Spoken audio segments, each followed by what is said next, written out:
Na tayo. How are you everyone? Good Monday, good new week. I hope everyone's doing well.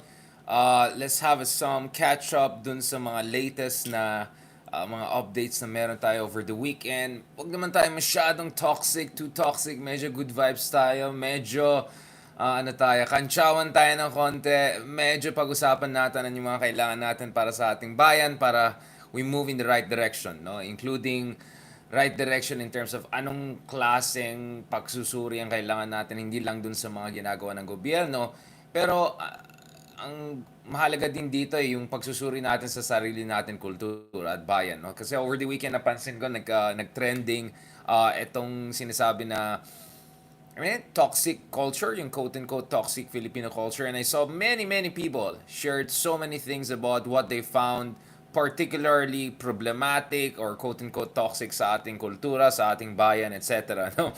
Marami rin nakakatawa yung mga comments na uh, yung meron kang kaibigan na may utang pero parati nagta-travel kahit hindi nagbabayad ng utang. Alam mo yung mga gano'n, di ba?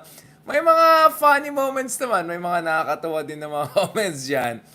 But ako, for me, I wanted to go back to this issue because my sense is that marami sa atin, one of the biggest problems we have, one of the most toxic tendency about many of us, mga kababayan natin, is that we tend to think tayo lang may mga ganyan na toxic personalities or toxic attributes, no?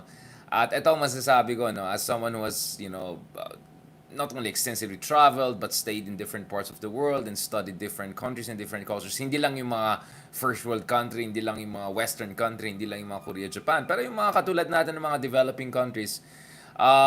Actually, to be honest, maraming bagay na sa akala natin ay toxic lang na uniquely Philippine. Actually, hindi uniquely Filipino. Now, so we're gonna talk about that very shortly.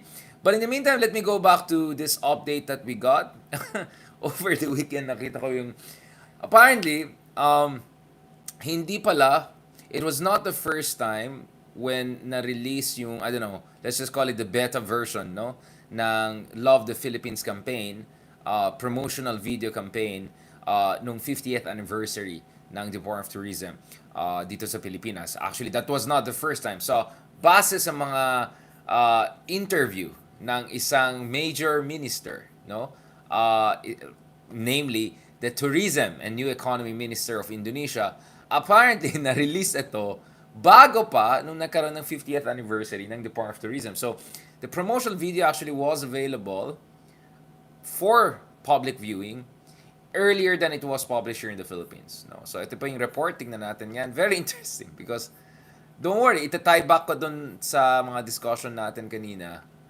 Everything is related. When I say things, they seem to be unrelated, they seem to be all over the place, but actually there's a thread that connects all of them together, no? So ito yung update na nakita natin over the weekend at may sinulat tayo ukol dito because I think the latest problem that or itong fiasco, whatever you want to call it, nangyari, it's a symptom of a more fundamental problem, no? Sa ating bayan, no? And for me, it's time for us to have a proper conversation on a number of things, no? Including, ito, okay, nahanap ko na. Okay, tama na yung mga small talk, intermission. This is it, nahanap natin. So, let me go to the article. So, yan, okay. So apparently, hindi pala sa Manila yung first time na nilabas to at hindi aksidente. So it was not just some sort of a accident or mistake or overzealousness of a certain official that had that beta version with stock videos out. Apparently, according to the Indonesian Ministry of Tourism, nakita nila yan earlier pa in June, no? Particularly during an event in Phnom Penh in Cambodia. So this was a United Nations program, no? Labas natin yung may glasses natin. Yeah, talagang minamahal natin bayan. Okay, this was the United Nations, so UNWTO Regional Commission meeting in Phnom Penh on June 15. So mid-June pa lang, meron na palang na-release na version na ito dun sa international audience So may panel pala, yung mga iba't ibang tourism secretaries from Indonesia, from Philippines, at mukhang during that event, nakita ng version ng video na yan. No? So this is the United Nations World Tourism Organization Regional Commission meeting in Phnom Penh from June 15 to June 19. So ito yung interesting, no? Ito yung interesting. So ayon kay Minister Santiago Uno, okay, numero una. Ito sa isang interview niya sa Jakarta Globe, no? Just the other day, sabi niya he watched yung video nung Love the Philippines campaign at na-intrigue siya, marites to, doon sa isang scene ng isang paddy field na parang, wait lang, Philippines ba to? Kasi parang sabi niya, I thought to myself, it looks like an Indonesian scenery, no? So yung pala, yung isang stock video na ginamit nila doon, I don't know if it were supposed to be a beta version, bakit nilabas doon sa United Nations regional meeting na yan? Um, so sa Ubud Bali yata, no? Yung scene na yan. So biglang napakamot. Sabi, wait lang, paano yun? Alright. So ito yung interview sa Jakarta Globe. Talagang minamahal natin bayan. The best talaga. So ito, it gets interesting. Mukhang tuwan-tuwa yung mga Indonesians. I'll explain to you very shortly why. Okay, so ito yung, wait lang, ba't parang naging kamukha kami bigla dito sa eyeglasses na yun, palitan natin. Okay. Ito. Hindi ako yan, ha? Ayan. Aba, mukhang bata si Minister, ha? Okay, ito si Minister, Tourism Minister ng Indonesia, Santiago Uno. Uh, nag-respond siya dun sa mga nagtanong ukol dun sa Philippine Love the Philippines campaign. At ito yung sinabi niya. In fairness naman, sabi niya, that's purely an unintentional mistake because to err is human. Aba, talagang profound, ha? We don't need to react to emotionally. So, ang implication dito, may mga na-trigger sa Indonesia. Wait lang, bakit sila gumagamit ng mga pictures ng Ubud, Bali or Indonesia? At of course, alam natin, sumigat itong Bali, itong Indonesia, all of these things in light of yung mga Eat, Pray, Love and all of the Hollywood noise around it, no? So, this is where it gets interesting. So sabi niya, I can understand the difficulties facing my counterpart, si Attorney Frasco, but I also need to underline that in developing and promoting tourism, we must not restrict ourselves to national boundaries, but promote ASEAN as a single destination. So, in short, salamat, hindi Philippines necessarily yung pinakita nyo, pero ASEAN pa rin, so thank you for helping parang ASEAN tourism. Parang ganun yung dating niya. Pero ayon sa kanya, I thought to myself talaga, it looks like an Indonesian scenery. So, nung una, medyo na-weirdohan siya. Pero alam natin mga stock footages na ginamit, also from other countries like Brazil, United Arab Emirates, Switzerland. But this is where things get interesting, no? This is where things are interesting. Ang sinabi ng Indonesian Tourism Secretary, of course, siguro natuwa siya na may free promotion na sila tuloy. No, ito sabi niya. And this is where I really want to have a proper conversation. Sabi niya, but the Philippines also has its own unique advantages not found in other countries like Indonesia. So in short, siguro you can say that in a polite way he was asking, sa dami pa naman ng kagandahan ng Pilipinas. Naman, mas pogi ako doon. Sinasabi ko lang, mas maging hairstyle at saka eyeglasses. Ito. Ganito, now, let's have a proper conversation. So, tapos na yung buwelo natin. Ganito. Napapaisip din siguro yung mga bansa na sa daming kagandahan sa Pilipinas, sa daming mga footages, libre, no, ng vloggers, ukol sa Pilipinas, bakit pati yung stock footages ay kinuha sa ibang bansa? At siguro, napaisip din yung mga kapitbahay natin, bakit hirap na hirap ang Pilipinas dito sa issue ng national branding and daming advantages ng Pilipinas, no? At so this is where na hindi ako nag-agree na dapat gagastos tayo ng taxpayers' money para i-promote ang buong ASEAN. Kailangan natin promote ang sarili natin. Karamihan ng mga tourist pupunta na lang sa Vietnam, Thailand, or sa Bali, gano'n, di ba? Kawawa naman tayo, di ba? Medyo napag-iwanan na tayo. So, as much as I want to help entire ASEAN, we want to help our country first. After all, ito yung taxpayers' money ng Pilipinas, mga kababayan natin. And alam natin na 250 million pesos, like so roughly $5 million was allocated just for the rebranding campaign, no? Base dun sa mga reports na meron tayo. I'll post the link sa baba for you guys to check the numbers itself, no? Para you run the numbers. Now, may mga nagsabi na there could still be some funding being given to the DBB Philippines, whatever. Let's see. I don't want to jump to conclusions. I want to see more investigation. I want to see more proper assessment of this issue. Joy Salceda, Nancy Binay, marami na silang sinabi doon, di ba? At earlier, sinabi ko, katulad ng sinabi ni Nancy Binay, yung mga turista, pag pumunta sa Pilipinas, they're just not gonna look at ano yung logo dyan na maganda. They're gonna look at realities on the ground. Mura ba sa Manila? Mura ba sa Pilipinas? Maganda ba sa Pilipinas? Ang problema, second most expensive sa ASEAN second worst traffic in the world or in Asia, depending on what indices you look at, yung Manila. Third, top 3 most expensive sa Southeast Asia ang Manila, for instance, or number 2 depending. So those are the things that tourists are going to look at, no? Not to mention yung issues like safety, right? So all of the extrajudicial killings, all of the reports na makababalakan under the previous administration, all of those things didn't help the country, no?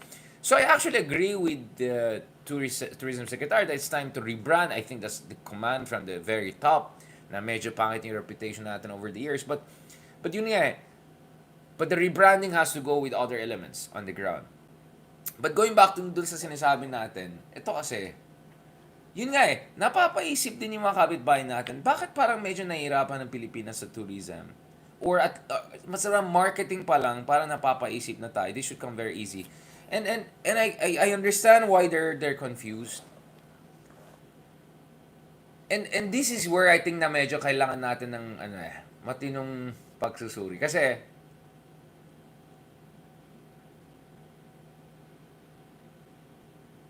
yung potentially disadvantage natin, advantage din natin, di ba? So for instance, one of the things that sinasabi ng mga tourists is, ang Pilipinas ay masyadong familiar in a sense that masyado tayong American influence.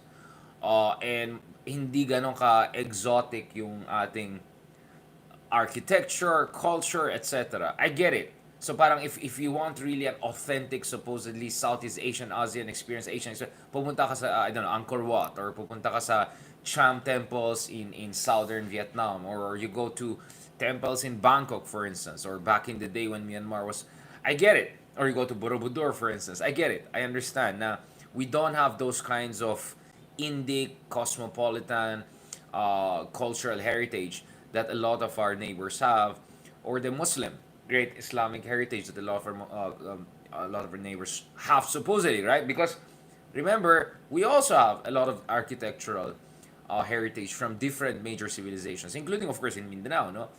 But the thing kasi is, I think masyado tayong naging kampante na dahil English-speaking tayo, dahil very friendly tayo, that alone will be enough for us to be a top tourist destination. But we know that there are many elements that have to come together, and the competition is getting very tight. You have to get the branding right, and part of getting the branding right is to emphasize yung talagang unique sa atin sa Pilipinas, no? So, pagdating sa ating, for instance, natural landscape, I'm not sure, not to be mayabang, but I'm not sure how many ASEAN countries have something like Baguio and Cordilleras, or, I know there's Chiang Mai, there's Bandung, I get it. But I don't think they're anything close to the rice terraces or Cordilleras or Baguio where I come from. No offense. Like, the diversity from pine trees and mist and all of that, and the rice terraces, smack in the middle of mountains, all the way going to Coron and Siargao and the party and the beautiful white sand beach and all of that. Like, yung range of diversity, right? That's, I think, incredible. Like, or for instance, you can go from Baguio to Cebu in less than an hour, right? And you can you can go from pine trees and mist to white sand beach within an hour. So that's one way you market the Philippines. The other thing that I think makes us unique is because we're actually at the interstices of three major different kind of episteme, ecumene, whatever you want. Like, sa isang banda, obviously, we are ASEAN, we are Southeast Asian. There are many things about us that make us Southeast Asian, including our rice paddies. Whenever I go to Baguio on the way dun sa mga Rosario area, etc., I love watching the rice paddies. Even Bulacan, you can find some very nice rice paddies. So, there's that ASEAN element to us. Of course, yung itsura natin, Malay, no? Malay. As Malay as in Malaysian, Austro-Malaysian, Austronesian, right? Given yan. But what also makes us interesting is that you can also have piece of a Latin American country in the Philippines without going all the way across the Pacific, right? So this was the hub for the galleon trade. This was a Spanish colony for 300 years. This is the only, or at least now, together with East Timor, these are the two only Catholic majority countries in entire Asia, right? So the Philippines can market itself as a bit of Havana and I don't know, Hanoi all put together, right? I mean, that's the amazing thing about us. Not to mention also that topographic, environmental, biodiversity, and in fact, if you look at our marine biodiversity, it's one of the most diverse anywhere on Earth. No, we can beat anyone on Earth, right? So, yun nga, like mga basics yan, and feeling ko, you don't need to even spend 50 million pesos or anything like that to figure out these things out. All you needed to do is to talk to experts, talk to people who know how to deal with international community, talk to people who know how to deal with top investors from around the world, talk to people who know how to deal with international media or have work in international media, who understand what tourists abroad are looking for. Because hindi naman mangmang yung mga turista eh. Nanonood yan ng YouTube. Nanonood yan nagbabasa yan ng CNN Travel. Nagbabasa yan ng Vogue Magazine. So maraming sources for them to be informed about the situation on the ground.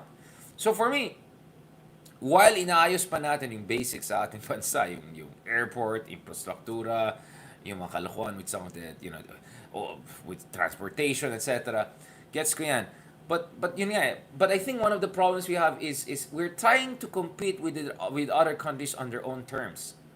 We cannot beat our neighboring ASEAN countries in their own game, because if it's about those beautiful temples, the Indic influence, etc., we don't have anything like Borobudur or Angkor Wat or what you see in Thailand or in Myanmar, in those countries, because we're not, we're relatively outside that realm, no, or we don't have a history of large kingdoms, Srivijaya, Majapahit, yung mga ganun.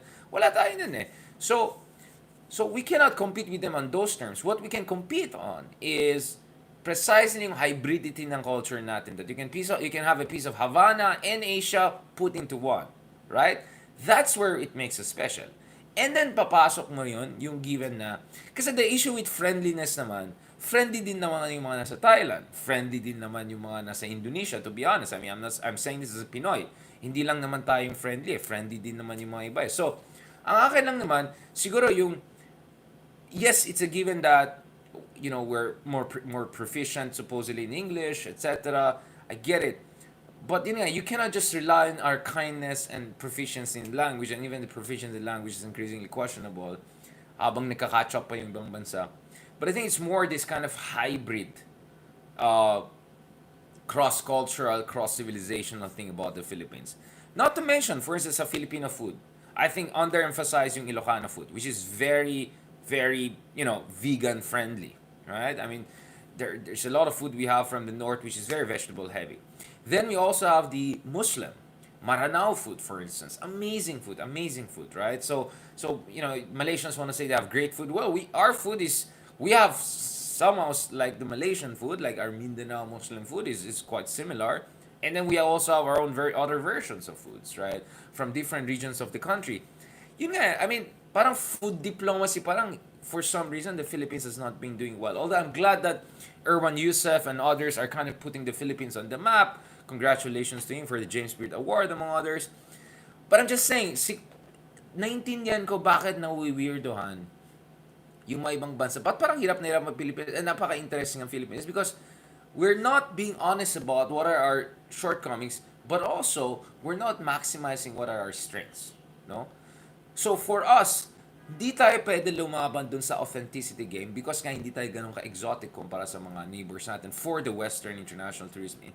But at the same time, we're more hybrid than all of our neighbors combined. I mean, there's just next level tayo, di ba? We're both Pacific, parang may Pacific, Guam, Hawaiian vibes to us. There's a Latino vibe to us. There's also the Asian element, obviously. Yun yung dapat i-emphasize natin. Yun talaga i-emphasize natin, how the Philippines... Kaya nga, actually, Malaysia truly Asia. That's an interesting idea because we're not just truly Asia.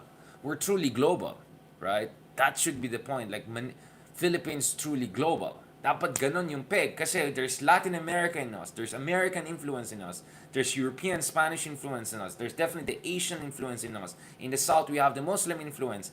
Yun yung konteksto na tinitignan parati natin eh. No? And I just find it very strange that for some reason, hindi natin na, just, I mean, where in Southeast Asia can you find 19th century pa lang, meron na silang ginagawang katulad ng Spolarium or Hymen o Hymen. No offense, but no Asian country can match us on that front.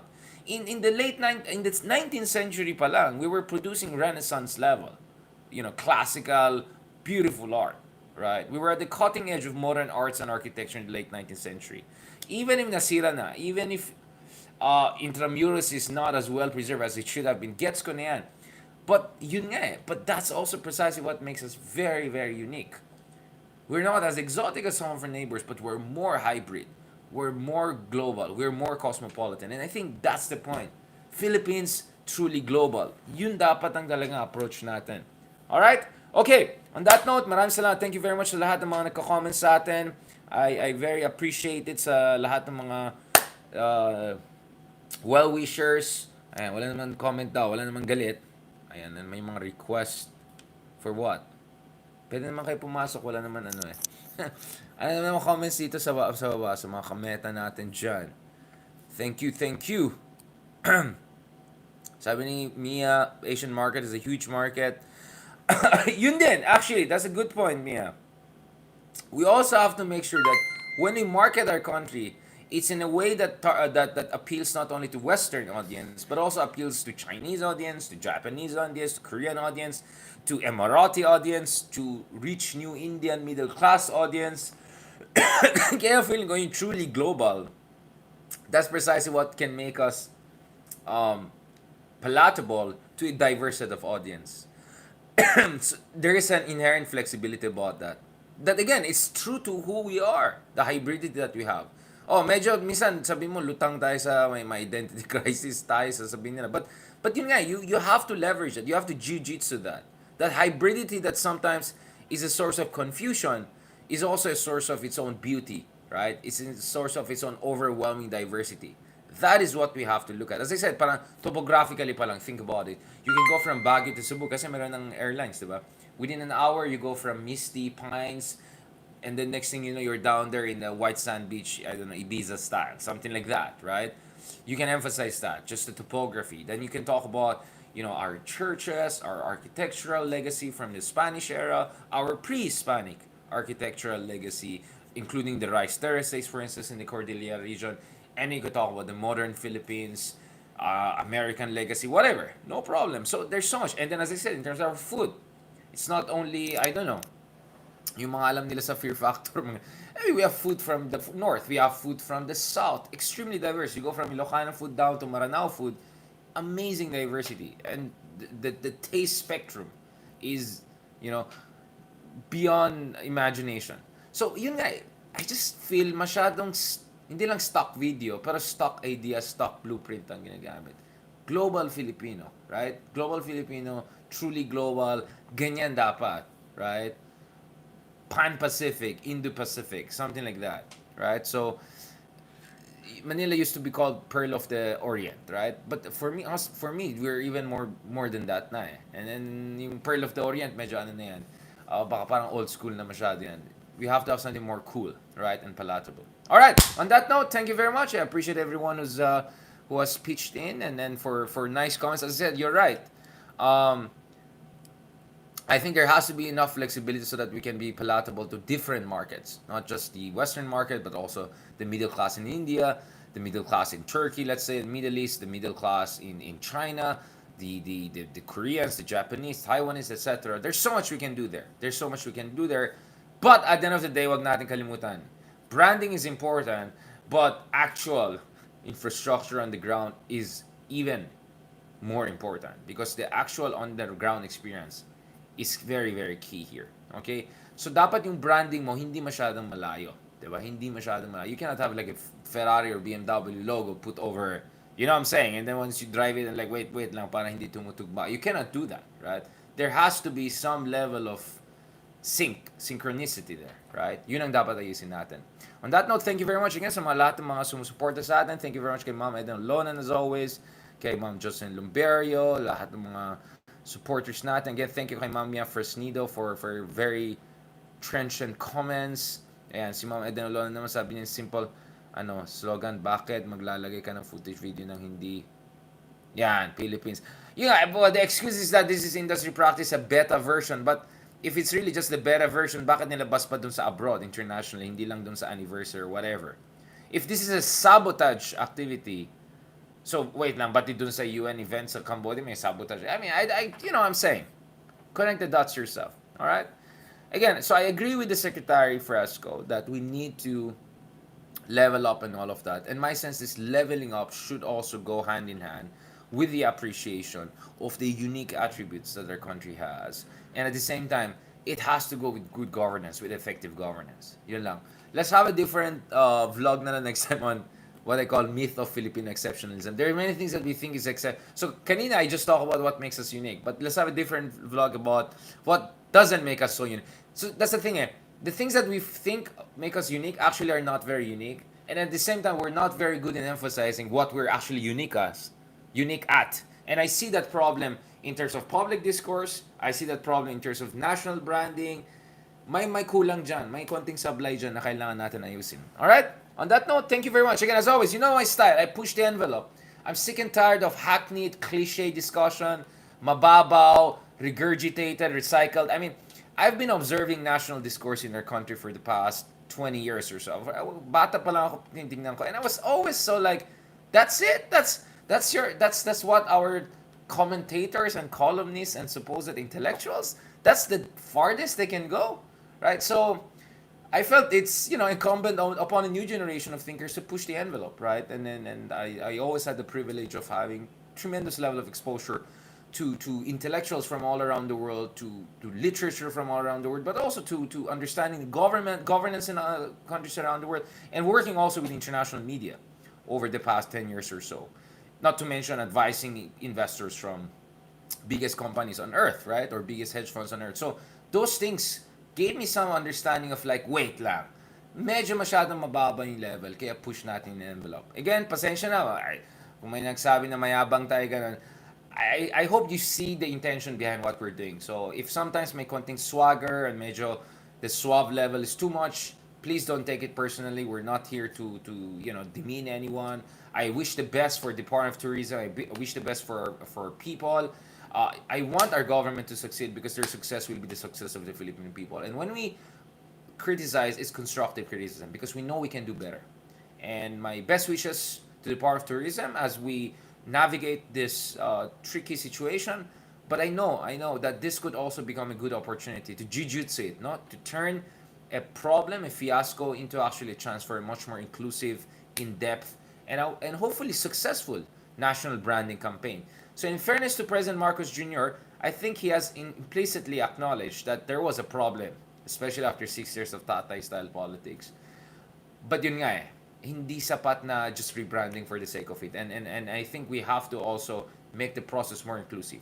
Open to Filipinos and patriotic people who love the Philippines and are willing to give advice for free. Lahat ng, libre po, hindi kami hingi ng 50 million pesos ganun, no? Wala. We're here to help in the best way we can. And no offense sa mga advertising agencies. I'm sure they're expert in what they're doing, but they haven't dealt with top hedge funds in the world. They haven't dealt with top leaders, all right? They haven't written for. I doubt who there in these advertising agencies has written for international audience, right? At the highest levels. No offense. On that note, baka say something na naman, mapapahamak na naman. You get what I'm saying, right? Kasi alam ko, sasabihin na naman na iba dyan, pa-relevant ng mga to, nakikialam, anong alam niyo. Well, we kind of know what we're talking about, right? Hindi lang namin, this is a zeal that goes with knowledge. Alright? Okay? Yun lang. Alright? And we're offering it for free. For free. Para sa bayan. Mi gente. Thank you very much. On that note, have a good day, God bless, and have a blessed week.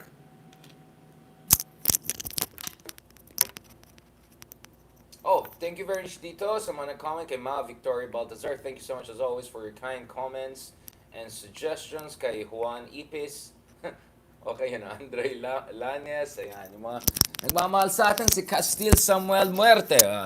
Medyo thank you so much again sa mga comments so kay Edward Shrock. Okay, do I get it right? Okay, sorry. Shornock. Sorry, mahina yung mata.